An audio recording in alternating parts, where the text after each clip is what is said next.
நாடாளுமன்ற குளிர்கால கூட்டத்தொடர் நடைபெற்று வரும் நிலையில் உங்கள் தொகுதியின் எம்பி எழுப்ப வேண்டிய கேள்விகள் என்ன என்பது குறித்து சிவகங்கை தொகுதிக்கு உட்பட்ட காரைக்குடி பகுதி மக்கள் தெரிவித்த கருத்துக்களை தற்போது பார்க்கலாம்.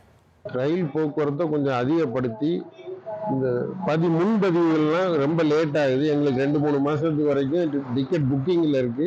ரயில் போக்குவரத்தை அதிகப்படுத்தணும். அதே நேரத்தில் பள்ளத்தூர்ல ஓடுதளம் இருந்து விமான நிலையம் இன்னும் இங்கு வருவதற்கு எந்த விதமான சாத்தியக்கூறும் தெரியல. எல்லாமே இருக்கு. ஆனா அதை விமான நிலையம் அமைச்சாங்கன்னா இன்னும் கொஞ்சம் நல்லா இருக்கும். எல்லாரும் ஏன்னா வளர்ந்து வர்ற நகரம் இது காரைக்குடி மக்கள் எல்லாரும் வெளிநாட்டில் வேலை வாய்ப்பை தேடி நோக்கி போறாங்க. இங்கே வேலை வாய்ப்பு ஏதாவது ஏற்படுத்தி கொடுத்து ஒரு இதுவாக இருந்தால் கொஞ்சம் நல்லா இருக்கும். அதே மாதிரி நம்ம காரைக்குடி ரயில்வே ஸ்டேஷன் பேர் போனதாக இருக்கு. ஆனால் சரியான முறையில் மக்கள் அதை ஒரு மெட்ராஸுக்கு புக் பண்ணுறதா இருந்தாலும் 2 மாதத்துக்கு முன்னாடியே புக் பண்ணுற மாதிரி இருக்குது. அதை கொஞ்சம் சரியான முறையில் அதிகமான ட்ரெயின்களை விட்டால் கொஞ்சம் நல்லா இருக்கும். அதே மாதிரி கார்பரேட் கம்பெனிலாம் இங்கே சரியில்லாமல் இருக்குது.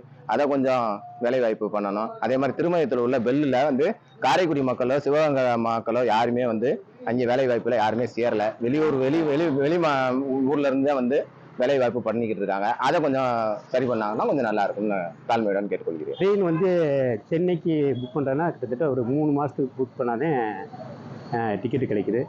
அதனால் மேலும் ட்ரெயின் சென்னை டு ராமேஸ்வரம் விடணும் நாங்கள் எங்களுடைய பாராளுமன்ற எம்பி கார்த்திகை சிதம்பரத்தை கேட்டுக்கொள்கிறோம்.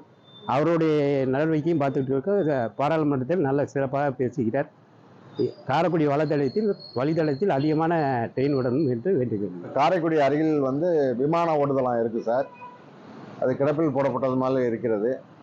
அதில் நீங்கள் வரும் பாராளுமன்ற கூட்டத்தொடரில் விமான நிலையம் கொண்டு வர்றதுக்கு கொஞ்சம் தீவிரமாக பேசி இங்கே கொண்டு வர ஏற்பாடு செய்யுமாறு கேட்டுக்கொள்கிறேன். மக்கள் குரல் பகுதியில் காரைக்குடி மக்கள் தெரிவித்த கருத்துக்களை நாம் பார்த்தோம்.